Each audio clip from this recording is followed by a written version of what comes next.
Burrs brand? For all of them. As Secretary Blinken said this weekend, Hirsch Goldberg Poland is an American hero. The Secretary got to know Hirsch's parents over the past 11 months, and like so many Americans who met them or who saw them in one of their many television appearances advocating for the release of their son, he heard from them time and time again what a special human being Hirsch was. Hirsch was a young man known by his family, by his friends for his kindness, for being a gentle soul who loved traveling, who loved music. And of course, he was attending a music festival on October 7th when it was attacked by Hamas, and he witnessed the murder of so many citizens, not just of Israel, but of countries around the world. The world also knows about the courage that Hirsch demonstrated that day, how he took refuge in a shelter with others who were attending the festival. And when Hamas threw grenades into that shelter, he picked up grenade after grenade and threw them back out until eventually one of them blew one of his arms off. Hirsch continued to demonstrate that same courage for the 330 days he spent in Hamas captivity. Tragically, any deal to bring home the hostages will come too late for him. But there are dozens of hostages still remaining in Gaza, still waiting for a deal that will bring them home. It is time to finalize that deal. The people of Israel cannot afford to wait any longer. The Palestinian people, who are also suffering the terrible effects of this war, cannot afford to wait any longer. The world cannot afford to wait any longer. Over the coming days, the United States will continue to engage with our partners in the region to push for a final agreement. During talks last week, we made progress on dealing with the obstacles that remain, but ultimately, finalizing an agreement will require both sides to show flexibility. It will require that both sides look for reasons to get to yes, rather than reasons to say no. In a speech 2 weeks ago, John Poland, the father of Hirsch Goldberg Poland, said, "There's a surplus of agony on all sides of the tragic conflict in the Middle East. And in a competition of pain, there are no winners. That pain, for Israelis, for Palestinians, for the region, has gone on for far too long. It's time to reach a ceasefire that brings the hostages home, that alleviates the suffering of the Palestinian people, and that ultimately brings an end to this war. And that's exactly what we will continue to push to reach." Matt? Thank you, Matt. Welcome back from Thank you. summer. So can I just ask extremely brief, I've got two. Yeah. Just first, when you say we demand justice for his death and the death of the other hostages, can you be a little bit more specific as to what that means? Sure. Ultimately, we want to see those responsible for his death brought to justice. That can happen one of several ways. It could be brought to justice through the judicial system, either an Israeli judicial system, or, of course, while I can't speak for the American judicial system, obviously the Justice Department does look to bring to hold responsible those accountable for the deaths of American citizens. It could also be by bringing terrorists to justice through other means. It could be through terrorists who die on the battlefield in Gaza, including those responsible for his death. Including though, but not specifically those responsible for his death. Because do you have any hope of finding out who actually was, the individual? I don't know if individuals who were actually responsible for them. I do not know whether we will find out. Yes, I do not know whether we'll find out exactly which individuals were responsible. But ultimately, we hold the Hamas leadership responsible for the death of Hirsch, the death of the other hostages, as we hold them responsible for the deaths on October 7th, as well as, of course, the individual Hamas members who would have been responsible for this particular murder. But not the Palestinian people. No, Palestinian of course civilians. not. Of course not. Okay, because they are bearing the brunt of what's going on right now. But in your mind, at least, that is not justice. Of course not. Absolutely not. Hostages who were killed. Yeah. Okay. Now on the talks that you mentioned, can you be? I know that you won't get into the specifics of the talks, but can you be as detailed as possible about where these talks are, who is involved in them, Is there a State Department component, or have you guys basically just ceded this to the CIA and NSC? So the talks have been held at a number of different levels in a number of different forums. Bill Burns has been the leader in a number of the negotiations. As you know, they've been conducted through intelligence channels. So Bill Burns has been conducting these negotiations with his partners in the Egyptian intelligence service, in the Israeli intelligence service, and of course in the Qatari as well. Secretary has participated in negotiations around them at times, and of course has also participated in trying to bring political will to the negotiations at time in his travels in the region. And of course, our colleagues at the White House have done so as well. It has been a whole of government approach. In terms of where they are, and you're right, I'm not going to get into the negotiations, but as I said in my opening statement, we did have constructive talks last week in the region to try and reach agreement on the final gaps. I think, as you heard the Secretary say when he was in the region several weeks ago, Israel had agreed to the bridging proposal, but that's not the end of the road. There are a number of important implementing details that require agreement to implement that bridging proposal, and that's what we're trying to get agreement on now. But at this point, on September 3rd at 1:30 in the afternoon, 1:31 Eastern time in the afternoon, are there talks going on, and where are those talks happening? I don't believe there are any talks going on today, none that I can speak to on behalf of the State Department, maybe others in the government can speak to. But even when the parties are not in the same room talking back and forth, there's still work that's ongoing. Oftentimes what happens, is you've covered negotiations for years, people get in a room and negotiate and then go back to their countries and work on hammering out specifics. And who from the State Department is involved? The Secretary has been involved. No. In the actual nuts and bolts discussions on the ground. Who is Secretary has been involved. Members of the NEA have been, Nearest Affairs Bureau have been involved, and members. I'm not going to get into details. And representatives from our embassies, I should say, in Doha, in Cairo, and in Jerusalem, have all been involved at various stages. Last one. And when do you expect this new proposal, which I presume is not that much different than the last bridging proposal, but correct me if I'm wrong, when do you expect that to be presented to the Israelis and to Hamas? I don't want to set a timetable here. Well, it's like something, this week, next week? Let me just say, it is saying now. We are working with our partners Egypt and Qatar, who are the other mediators in these negotiations, to try and hammer out agreement on some of these issues that we think or that we hope would get the parties to yes, and we will present it to them as soon as we think we have something that we think can get there, or that we hope will get there. Thank you. Yeah, Mayor. Matt, on that proposal, why do you guys keep calling it final? Does that mean that if this proposal fails, that U.S. is just going to walk away from these talks? So I'm not going to get into any hypotheticals. We don't want a proposal to fail. We want a proposal to go forward, and I'm not going to get into any hypotheticals. But it's not a hypothetical. You guys are calling it final, which makes everybody think that... Just let me finish. I'm not going to get into any hypotheticals. What would happen if this proposal wasn't going to get accepted? Ultimately, let me just step back and say, often we get questions about our involvement in this and why we're pushing to get a deal. And I made clear at the outset why we think a deal is so urgent, because there are Palestinians who are suffering, innocent Palestinians who have died since the beginning of this conflict and who continue to die through no fault of their own. And of course, there are hostages who are held and their families who are grieving, and every day the conflict goes on, it adds instability to the region. But ultimately, the United States cannot commit to an agreement on this. We are not a party to this conflict. It requires Israel and it requires Hamas to make difficult decisions to reach an agreement. And what we will continue to do on behalf of the United States, and what we believe Qatar and Egypt will continue to do, is to impress upon those parties why an agreement is in their interest and why an agreement is in the interest of the region. But ultimately, we're not the ones that can make that decision. So are you saying that if, for whatever reason, they don't sort of show the flexibility and they don't actually take the deal, that there is a chance the United States... Okay, let me ask this way. Can you rule out that U.S. will stop efforts to achieve a ceasefire and bring the hostages back? So I just don't want... I know where you're trying to go with this, and I do respect it, Humera. I'm not trying to play games with it. I want to take this one step at a time.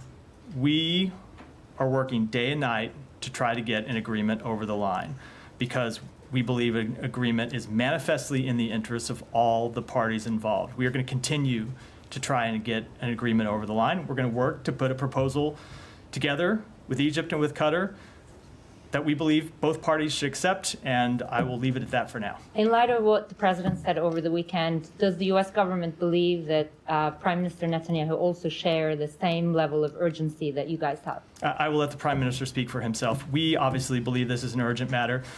One of the things that you heard the Secretary say last time when he was in the region was every day that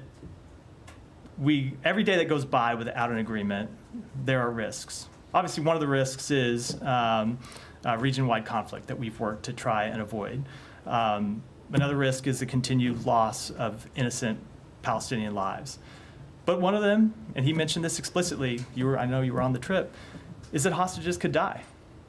And so that's why we continue to push for this urgency, why we continue to push for this deal with such urgency, and we do hope that all the parties to an agreement will share the same urgency. Okay, one final thing. Netanyahu last night reiterated again that Israel won't withdraw from the Philadelphia corridor, which is now the biggest sticking point in this. And it's also 100% at odds with what Secretary has been saying for months about, no reoccupation of Gaza. I'm particularly interested in how you guys are planning to reconcile that. So we've made it very clear, as you point out, what our principles are when it comes to an ongoing Israeli presence in Israel. We've also made clear in the proposal that an ongoing presence excuse me. And thank you, Matt. An Israeli presence. It's a first, of course, first day at the podium in a few weeks. So yes, an ongoing Israeli. Actually, we have made clear what our opinion is on an ongoing Israeli presence in Israel. We're for it, just so it wasn't technically wrong. We made very clear what we believe about the possibility of an ongoing Israeli presence in Gaza, and that we are opposed to it. I will also say that in the bridging proposal that we put forward that the government of Israel agreed to, it did include the removal of the IDF from densely populated areas. That includes the Philadelphia corridor. Now, as I said, there are a number of details that require further negotiation to conclude how the parties will live up to their commitments under the agreement. I'm not going to negotiate in those public, but that's what we continue to discuss with the parties. Yeah. Can I just clarify one thing, Matt? When earlier today the White House denied that it was using the word final to describe any sort of proposal forthcoming from the United States, are you taking issue with that word, or are you characterizing? It was not my word; it's Humera's word, and I'm usually reluctant to take issue with Humera. It was very smart. I'm aware. It was certainly not a term I used. Put it that way. Okay, so you wouldn't characterize whatever is forthcoming as a final, or take it or leave it? I said we're going to take this one day at a time, or one step at a time. Okay. On the hang-ups, it's been well reported that virtually the entire Israeli national security establishment disagrees with the Prime Minister that maintaining a presence in the Philadelphia corridor is necessary in order to forestall a resurgence of Hamas fighters. What is the U.S. position on that? Does the U.S. believe that a military presence, permanent, is necessary to forestall that, or does it agree with the defense minister and others in the national security state? So let me say a few things which I think you'll probably find unsatisfying. Number one is that maybe I'll be wrong. Number one, we absolutely believe that it is in the interest of Israel, and it's in the interest of Palestinians in Gaza as well, that Hamas not be able to smuggle arms in across the Philadelphia corridor. That is absolutely in the interest of both parties. But we are opposed to the long-term presence of IDF troops in Gaza. We've made clear that we are opposed to the reoccupation of Gaza. That said, when it comes to the actual details, I'm not going to get into them here. I think you can understand, because this remains the subject of negotiation, how we would get from the proposal that the president put on the table, that the president made public, and through the final stages that we hope that we are in now. It just wouldn't be appropriate for me to discuss those details publicly. I don't mean it as a political question. I just mean it empirically. Like, do you believe the job can be done in the way that the national security establishment in Israel does? I fully understand the question. I just don't think it's important. It is wise or helpful for me to get into those details publicly now. Okay. To follow up on Matt's line of questioning about Hamas leaders being brought to justice, I mean, the president said that Hamas leaders will pay for their crimes. You've walked through what that might look like, but when might that happen, considering you need Hamas's leadership sign off on a potential hostage and ceasefire deal in the near term? So when do you expect this justice and this payment for crimes to be delivered? I'm not going to put a timetable on it, but I think the United States has shown that we have a long memory when it comes to bringing to justice those responsible for the death of American citizens. Okay. Has the U.S. entertained in any serious way a unilateral agreement with Hamas in order to secure the release of American hostages still being held? Our entire focus has been on securing an agreement to get home all the hostages. That, of course, includes the American hostages. Our first priority is always the safety and security of American citizens overseas. That's true when it comes to these hostage negotiations as well. And we are focused on a deal that would bring them home along with all the other American hostages. So there's no consideration being given to a sort of unilateral? We are working on a deal to get all of them home. Okay, I have one more question on the UK's decision to suspend some arms shipments Yeah, go ahead. to Israel. Has that, You can have 8 questions. I'm sorry, we've all been gone for a while, fair, we haven't fair. been briefing a while. Has that changed the U.S.'s position on whether international humanitarian rights have been violated in Israel? Is the U.S. rethinking any of its arms exports? No, this is a decision that the United Kingdom made based on its assessment under its own laws. We have our assessments that are ongoing when it comes to looking at possible violations of international humanitarian law, and those continue to be ongoing. Okay, the last we heard of those publicly was in April with the National Security Memorandum. There's been no update since April about the U.S.'s visibility into use of U.S. weapons. No, there continue to be a number of cases that are under review. As you know, it's an ongoing conflict. Oftentimes, when it comes to looking at specific cases, there are differing accounts that we have to sift through to try to gather information about actually what happened. There are, as I said, a number of incidents that are under review, and those remain under review. I don't have any update on them. Thank you. Sean? Maybe I'll go on another line of question. When it comes to the UK decision, has the US had discussions with the UK before they came to this decision? What was the US standpoint? We did. They notified us of the decision, and that was basically the extent of the conversation. How does the US feel about it? Is it? The United Kingdom's a sovereign country. It's a decision for them to make ultimately. I mean, obviously, in Israel, they've criticized this. I mean, how do you see this as part of the international pressure in some sort? A message to the Israelis? I don't. I take the foreign minister, someone with whom the secretary has a long relationship, has worked with very closely, at his word. He said this was a legal decision. They had a legal framework that they needed to apply. They applied that legal framework, and it led them to this decision. And it's of course appropriate for them to make their own legal judgments based on their system and their laws. But again, I mean, does this indicate that there could be?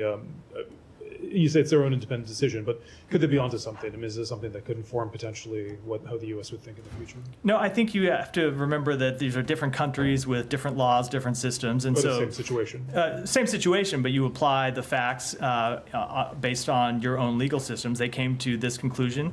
We have reviews that are ongoing. I don't want to prejudge what those reviews will conclude, but we are looking at a number of possible violations of international humanitarian law, and we'll make our own assessments based on our own review of the facts and our own judgments on our law as well as international humanitarian law. Let me just go back to one other thing that you mentioned. You said a couple of times flexibility is necessary in reaching this. Prime Minister Netanyahu, his remarks, I mean, beyond just the issue of the Philadelphia corridor, but he repeatedly said we're not going to, it's not the time for concessions after what happened, after what Hamas did. I mean, do you think there's flexibility, that there's a willingness to flexibility on both sides? I mean, how did you interpret the Prime Minister? I don't want to get into negotiating in public. We are not calling for Israel in any way, and we have never, throughout these negotiations, called on Israel in any way to compromise its security. We stand by Israel's security. We stand by Israel's right to defend itself. Our commitment to that security is sacrosanct.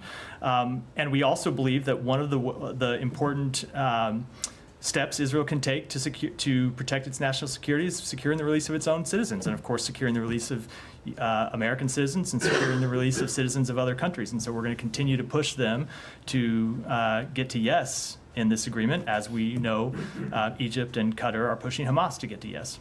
Just a final point, but you say not, of course, the U.S. doesn't believe it's compromising Israel's security, but could there be an issue that they might need to compromise sometimes in the logistics of this, whether it's the Philadelphia corridor and other things? Look, anytime when you're in this kind of negotiation, both sides are going to have to make compromises, right? Israel has already made a number of compromises when it comes to getting to where we are now. When you look at where we started at the beginning of these negotiations, they've compromised on a number of issues, as a party always has to do. And obviously, when you get to the final stages, some of the toughest decisions are left for the end, and they're going to have to make tough decisions on those. But we believe there's a way they can do that returns hostages home and protects Israel's security. Can you put out a list at some point of what the compromises Israel has made, specifically what those compromises are? I think it's tough to do in the middle of a negotiation. No, but maybe prior to this. Well after the fact. No. I mean, I'm talking about over the past 11 months. So in the context of Are you the talking about negotiation, I was compromises talking in terms of allowing humanitarian aid? I was talking about in the context of the ceasefire negotiations and the final deal. There are a number of places in which they've made compromises. Can I just expand off of Olivia's question for 1 second with regard to wanting Hamas to pay for the death of the hostages? Can you just help us understand, without getting into specific plans, the sequencing that the U.S. envisions happening here? Do you hope for Hamas to pay first, or do you hope for a deal to come to fruition first? So it's a difficult question to answer. We want to see a deal as soon as possible, but our call for justice for the leaders of Hamas did not start on Saturday.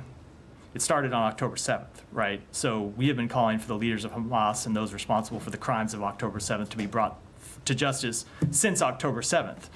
Now we will add to the list of particulars the death of an American citizen, which the world found out about Sunday morning Israel, Saturday night here.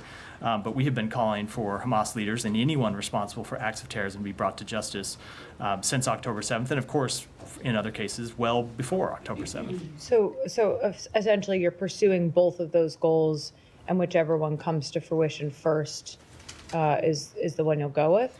They are. I think it's a mistake to think of them on like parallel tracks.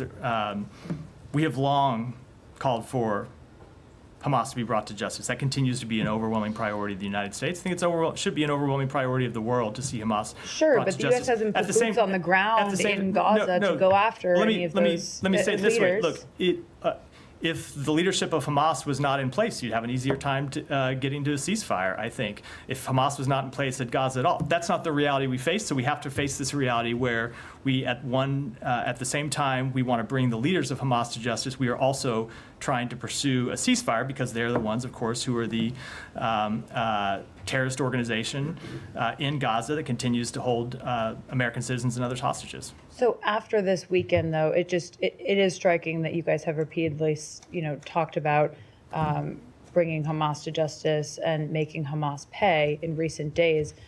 Is there any change in the way that you pursue that goal? Would the U.S. consider giving any more resources to Israel to accomplish that goal, or putting any boots on the ground, anything like that? No, there's been no change to our strategy. And then to the Philadelphia corridor, just for a second, it's obviously a central sticking point.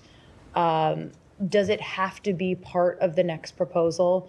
Has Hamas been very clear that without an agreement on the presence in the Philadelphia corridor, nothing can go ahead, or could you guys consider leaving that out of something? I'm just not going to get into that level of detail from the podium. Okay, final question for me.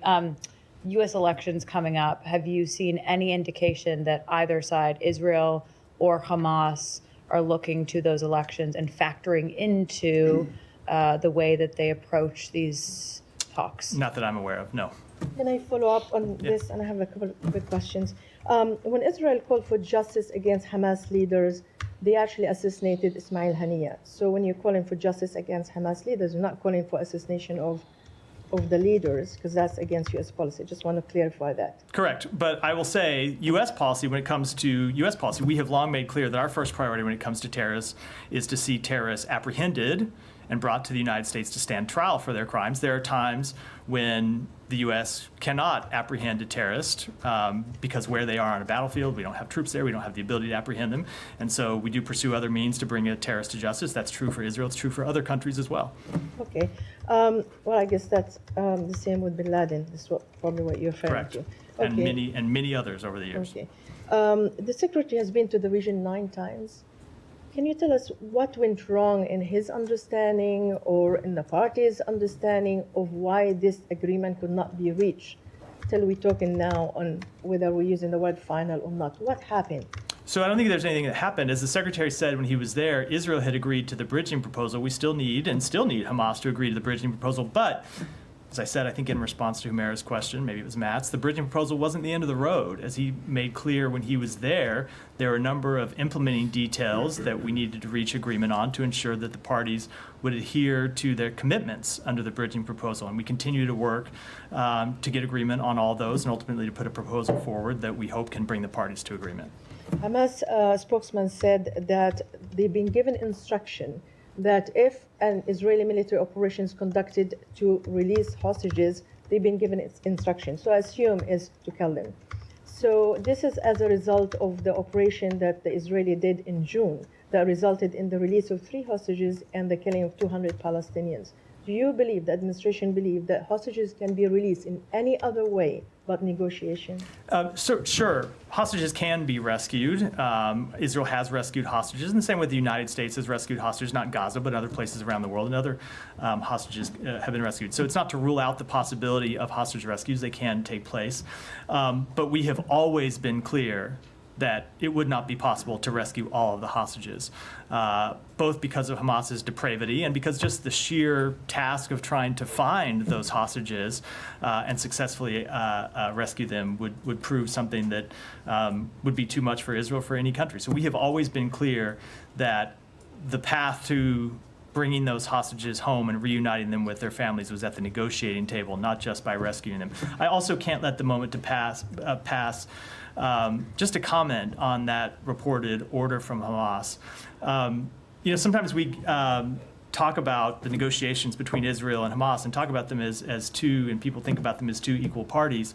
They obviously are the two parties to these negotiations, but I think when you see an order like that, it shows just what a depraved group we are dealing with in Hamas when they make clear that they will execute innocent human beings rather than let them be rescued. People who, in many cases, aren't even citizens of Israel. Recall that there are citizens of other countries who continue to be held, countries with whom Hamas supposedly has no complaint, and Hamas's position is that it will execute those hostages rather than let them be released. I think that shows what a depraved organization Hamas actually is. One last final question. Yesterday, Netanyahu showed a map when he talked about the Philadelphia corridor. It has no West Bank, it has nothing on it. Is this kind of normal that he shows a map with just Israel on it? There's no Palestinian existence? I'm not going to comment on the... I'm just saying, is that normal for you? So I'm not going to comment on the Prime Minister's press conference. We have been quite clear about our position when it comes to Gaza, when it comes to the West Bank, when it comes ultimately to a two-state solution. Yeah. Thank you. Welcome. Thank you. Just to go back to the UK's decision to limit arms sales to Israel, Prime Minister Netanyahu says that it will embolden Hamas. I wondered what the US's position on that was. And also, if you could just give a little bit more insight into why the US disagrees with the UK's position. So it's not that we disagree with the UK position, it's that the UK makes an assessment based on their legal framework, as is appropriate for them to do. We make an assessment based on our own legal frameworks and looking at, in many cases, the same facts. But we have processes that are still ongoing and incidents that still remain under review. When it comes to assessing the decision, again, I'm not going to comment on what the Prime Minister says. Both of these countries are allies of the United States. The United Kingdom is an ally of the United States, and we respect the work that they do. Sorry, just to be clear, You said that, not that we would disagree with UK's assessment. Did I hear that right? So you don't disagree with UK's My point is assessment? they are making an assessment under their law. What I mean is the decision that they made under their law Okay. to suspend arms. That is a decision for them to make based on their assessment Okay. of UK law. I'm not discussing, And- hold on, I'm not discussing the underlying determinations. We have our own reviews that are going. They have to make legal determinations. That's the determination that they made today. We can't speak to that. We can't make an assessment of that. It's a matter that involves UK law, and it's appropriate for them to do, not us. Do you agree with their underlying determination? And like the wording, I can read here, where is it? That it says, I can't find it anywhere. I'm not- It so- talks about a risk. So that determination is subject or is pertains to a standard under UK law, and the United States is not going to make an assessment under a UK standard. It's not appropriate for us to do But so. Matt, In the same way, we wouldn't expect the UK to apply a US standard in making their determinations. They have made their determination based on UK law. We will make our determinations based on US law. You're trying to, I think, distinguish this, saying like, this is our law, this is their law, but effectively, the battlefield that you're looking at is the same battlefield, and we're all trying to get at that. We're just trying to wrap our heads around how two countries with pretty similar values, by the way, are looking at the same battlefield and coming with very different conclusions. We are looking at the same battlefield. Have not reached conclusions. I think, number one, it is important to say. We have reviews that are ongoing, and we haven't made any final determinations or any final conclusions yet. Number two, there is a standard in the UK law. I will butcher it if I try to speak to that standard, but there's a standard that relates to the risk, I think it is. But there's a standard in the US. I know, and it is a different standard, and so they make their determinations based on the standard that is written in UK law. We will make our determinations based on the standard based in US law, which I don't think is that hard to understand. no, it's you would not. not expect the United States to apply the law of any other No, country. I'm not, that's not what anyone's suggesting, but you have conventional arms policy. The wording there is like, it says the policy aims preventing arms transfers that risk facilitating or otherwise contributing. And then in the memorandum of White And there's House. a further definition of what risk is and how you define It talks about risk. like It's a- more likely than not. Correct. So that language is very much there. Correct. And if you're not And- disagreeing with their underlying assessment, That's not then what I was speaking to. I was speaking to their legal assessment of UK law, not the underlying assessment on whether violations of international humanitarian law have been committed. We are making our own assessments on that underlying question, and we'll do it. So it's two things here, right? There's a question of whether violations of international humanitarian law have been committed, and then there's a question of whether you suspend arms sales if you find that violation.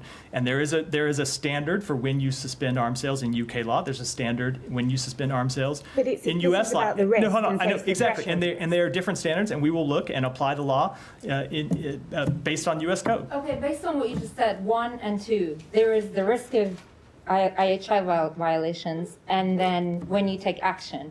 Let's talk about the first one. Does the U.S. see the same risk? We have said, so I can't speak to the level of risk. No, that you no, we're hold not on. talking about You UK, said, we're talking about just US. let me answer. When you say the same, I assume you mean of the UK. I can't speak to the level of risk that the UK sees. What I can say is when we released the National Security Memorandum Assessment, we said that it's reasonable to assess that there have been violations of international humanitarian law committed. We agree with that. What we are doing is going and looking at specific incidents to make specific judgments on those specific incidents, find if they have been remediated, if there were violations of international humanitarian law in specific incidents, what are the actions that Israel took, if any, and you have to answer those two questions before you can make those determinations under United States law. That's what we're doing. Well, can you give us the timeline when those assessments will be concluded? We will get them Because completed. we've all been asking We about will these get them for months. completed as soon as possible. Sorry, I don't know, I'm apologizing. You're the one that interrupted. Just to follow up, was there a discussion between the US and the UK, or when did the UK inform you of it? They did notify us of the decision in advance. I'm not going to get into the exact timing, but they did notify us of the decision. Yeah, Jan. Thank you, Matt. Two questions on Russia and North Korea. The Russian Deputy Foreign Minister announced a revision to the nuclear doctrine that includes principles for the possible use of nuclear weapons. How would you react to this? Let me take that question and get your response. A second one, North Korean Kim Jong-un said he would fully support Russia's war in Ukraine.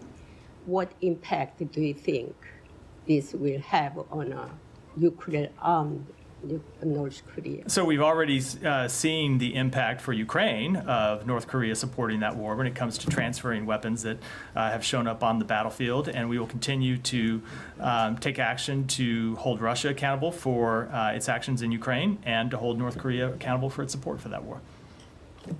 Yeah. Thank you, Matt. If I may change subject to Georgia, I Please. know you discussed the foreign agent law of Georgia. Monday is the deadline for organizations to register under Georgia's foreign agents law, which is often referred to as a Russian law by the public.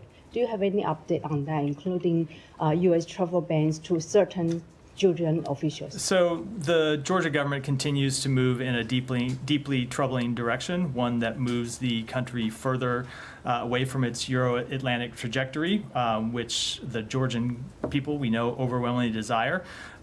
We are concerned about the enforcement of this legislation for those entities that did not voluntarily register, including critical civic organizations and independent media. As part of our comprehensive review of bilateral cooperation between the United States and Georgia that the Secretary announced, as you know, we have implemented visa restrictions on dozens of Georgian individuals and their family members, including members of the Georgian Dream Party, members of parliament, law enforcement, and private citizens. And we have paused $95 million in assistance that directly benefited the government of Georgia. In response to that second part of your question, that review remains ongoing. I would not rule out further actions.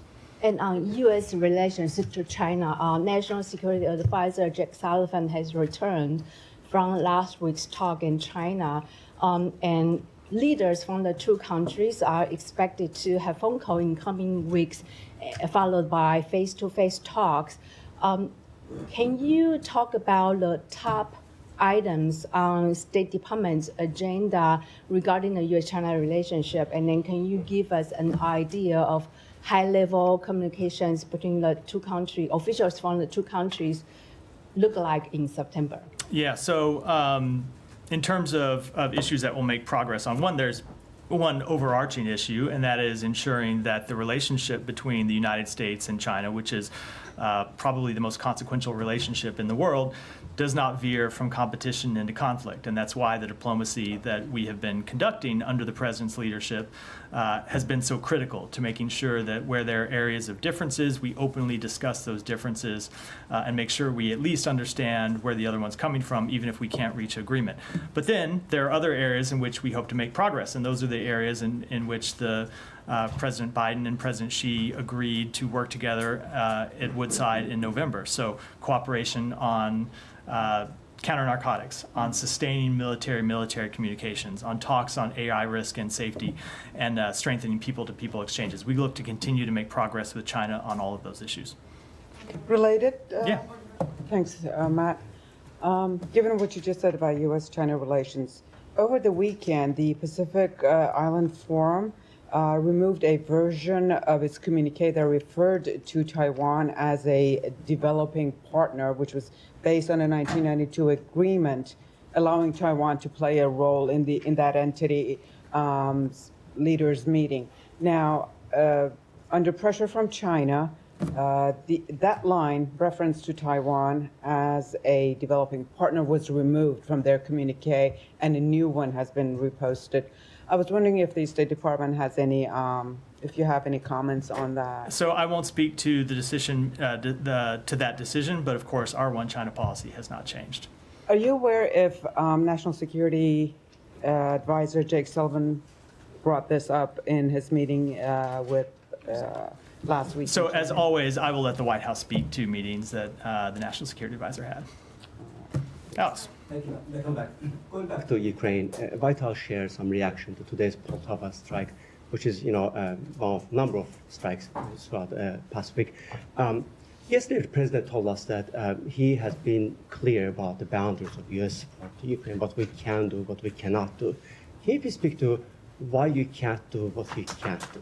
So first of all, let me speak to what we have done, Alex, because I think sometimes people get lose that in the debate when it comes to the particular question that is being presented to us at one time. That is the United States that has supported Ukraine from the beginning of this war, that has marshaled an international coalition to supply weapons and ammunition to Russia to repel Russian forces on the battlefield and to hold Russia accountable, and in the same way that we have marshaled an international coalition to impose sanctions and export controls and other measures on Russia. Now, we have adapted our policy over time based on changes in the battlefield. We continue to remain flexible and look at changes in the battlefield and adapt and adjust our policy when necessary, something the Secretary has spoken to, and that's what we'll continue to do. I mean, if you put yourself in Ukrainian shoes, you'll witness that the Russian bombers are better protected than Ukrainian civilians, and they wonder, why is it that Russia still has free hand to strike? Russia does not have a free hand. We continue to supply. We continue to supply Ukraine with air defense systems. If you might recall the question that you were asking me a number of times over the summer, why don't you do more to provide Ukraine with air defense systems? And then at the NATO summit, we announced the provision of a number of air defense systems that have been put in place to defend Kyiv and other cities across Ukraine. We continue to supply Ukraine with other equipment that it can use to push back on Russian military assaults, and that'll continue to be our policy. On that line, Matt, there's also concern about the PDA, presidential drawdown authorization, which will I think expire by the end of this month if the Secretary doesn't take further steps to allocate those $6.2 billion for Ukraine. Is the department considering any way to? I'm not going to preview any actions before we take them, but I think one thing that you have consistently seen from this administration is a steady provisioning of lethal equipment to Ukraine throughout this war, and that will continue. But last year you did let 1.75 billion expire. And as I said, I'm not going to. I'm not going to speak to any decision. If you look at the totality of our assistance, the billions of dollars that we have provided in security assistance, including in the time period which you discussed, I think it's pretty hard to question our commitment, Alex. One more for me, if I may. On Mongolia's failing to execute the ICC arrest warrant for Putin, what does it tell about the international rule of order and international criminal justice system? So a few things. Number one, as we've said, we don't believe any country should give Putin a platform to promote his war of aggression against Ukraine. We do expect Mongolia to adhere to its commitment and its support for the principles of the UN Charter, including sovereignty and territorial integrity, and convey that those principles must be upheld around the world. We understand the position that Mongolia is in, sandwiched between two much larger neighbors, but we do think it's important that they continue to support the rule of law around the world. Yeah. Oh, yeah, Sean. I mean, were you disappointed they haven't arrested him? As I said, we do very much understand the difficult position that Mongolia is in. It's a much smaller country between two neighbors. We look to continue to support Mongolia, but we do think it's important that they uphold their international obligations, and it's important that if they do communicate with Russia, that they make clear that they support Ukraine's territorial integrity and sovereignty. It's not that small. Population-wise, I just mean in comparison. I mean in comparison it's smaller than I mean in comparison to Russia and to China. Go ahead. Thank you, Matt. Turkey this year so far has conducted about more than 1,000 attacks in Iraq and Kurdistan region, and today they killed a shepherd and also they put the civilians into dangers. So do you have any assessment, any comments on the Turkish military incursion in Kurdistan region of Iraq that puts civilians into danger? So I wasn't aware of that specific incident, so let me take it back and get you comment. Yeah, go ahead, behind. Yes. According to reports, Turkey will be the first NATO member country to request membership of the BRICS, the economic bloc that the leaders are Mr. Putin and the president of China. I wanted to know if you have any comment on this. I'm not going to comment on on those reports, other than to say that Turkey continues to be an important ally to the United States that we work with whom we work on a number of issues. Thank you, sir. The U.S. ambassador to Pakistan, Donald Blum, met with the Foreign Minister Ishaq Dar, and the focus of the discussion was Afghanistan and region security. We heard that Recently, we have seen deadliest terrorist attacks. More than 70 people were killed, and we heard then that beating Pakistan asked for U.S. help to defeat these terror networks. Any comments? So the United States strongly condemns last week's deadly attacks that targeted security officials and civilians, including the murder of 23 innocent civilians in Musa Khel. The Pakistani people have suffered greatly at the hands of violent extremist terrorists, and our hearts go out to the families and loved ones of those killed. The United States and Pakistan have a shared interest in combating threats to regional security, and we will continue to stand shoulder to shoulder with Pakistan in its fight against terrorism. So Iran has warned Pakistan with the final notice to complete the gas pipeline project or possibly face $18 billion in fine. Despite its domestic energy needs, Pakistan is also under pressure from the U.S. To not move forward with that project or face sanctions. So Pakistan has been seeking a sanctions waiver to finish this project. Any comments on that? So what I'll say is that we will continue to enforce our sanctions against Iran. And as a matter of course, we always advise anyone considering business deals with Iran to be aware of the potential ramifications of those deals. At the same time, helping Pakistan address its energy shortage is a priority for the United States, and we continue to discuss energy security with the government of Pakistan. Yeah. Also on Iran, UN experts are expressing alarm about a sharp rise in executions in Iran. The month of August saw twice as many executions of individuals as occurred in July.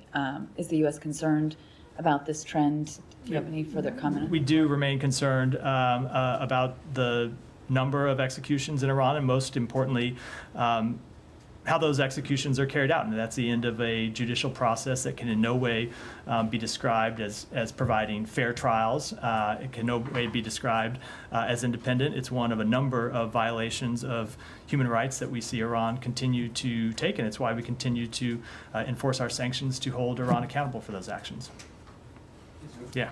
Can I switch topics to Venezuela? I know that Kirby had some reaction earlier on the arrest warrant for the presidential candidate for Urrutia. I wanted to ask you about that, but I also wanted to ask you about the seizure of President Maduro's airplane in the Dominican Republic. I'm sure that's a Department of Justice issue, but how do you see that in the current context of what's happening in Venezuela? Do you see this as an aspect of pressure at all? How do you expect Maduro to respond to this, and what are you looking for? Yeah. So first, with respect to the first question, so we do condemn the arrest warrant for Edmundo Gonzalez for allegedly inciting violence, and I would note that it's not just the United States that's condemning this arrest warrant; it's countries in the region: Argentina, Costa Rica, Guatemala, Paraguay, Peru, the Dominican Republic, and Uruguay, who have all condemned this unjustified arrest warrant. The arbitrary and politically motivated action demonstrates the extraordinary lengths to which Nicolas Maduro will go to try and maintain power following his attempt to steal the July 28th presidential election. And when it comes to the seizure of the plane, so what I would say is that the United States enforces its sanctions, and we're always going to enforce our sanctions. And so I would look at this less related to the election itself and more about the consequences that Maduro needs to continue to feel for his illegitimate and repressive anti-democratic actions. So those are actions for which he has been sanctioned. I'm not talking about with respect to the election, that we have sanctioned him over the years. So we have imposed sanctions on Maduro and his regime for their anti-democratic actions. Those long predate his most recent anti-democratic action, and we will continue to enforce those sanctions. I know one of the lines that the State Department, the Treasury Department always have: the sanctions need not be permanent. I mean, in this case, what if he wants his plane back? I mean, what? I'll let the Treasury Department and the Justice Department speak to the specifics. Okay, but with respect to that question. in terms of this, if it is an aspect of pressure, if it's specifically for the election or not, I mean, what are you looking for him to do? I mean, are there actions he could take to, if it's?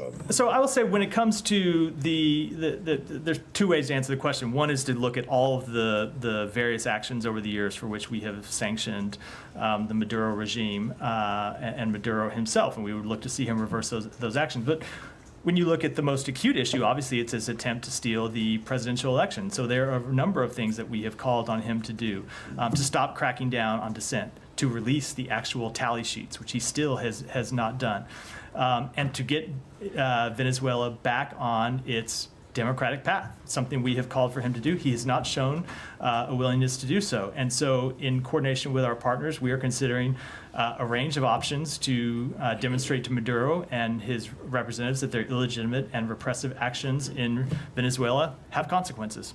Sure. Just very briefly, I don't know if you have anything on this because it happened quite recently, but in Uganda, the opposition leader, Bobby Wine, says he was shot and that he's saying the Museveni government is to blame. Do you have any commentary whether you think this is accurate? Any comments? So I did see those reports just before I came out here a few minutes before.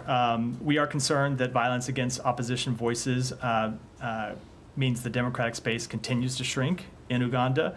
Respect for freedom of peaceful assembly and allowing political parties to operate freely are fundamental values of democratic societies. There is no place for harassment of opposition voices. The harassment of opposition voices and continued human rights abuses damage prospects for Ugandan progress and its partnership with the international community. And with that, we'll wrap for today, everyone. All right, sorry, everyone. Went a little long today. Thanks.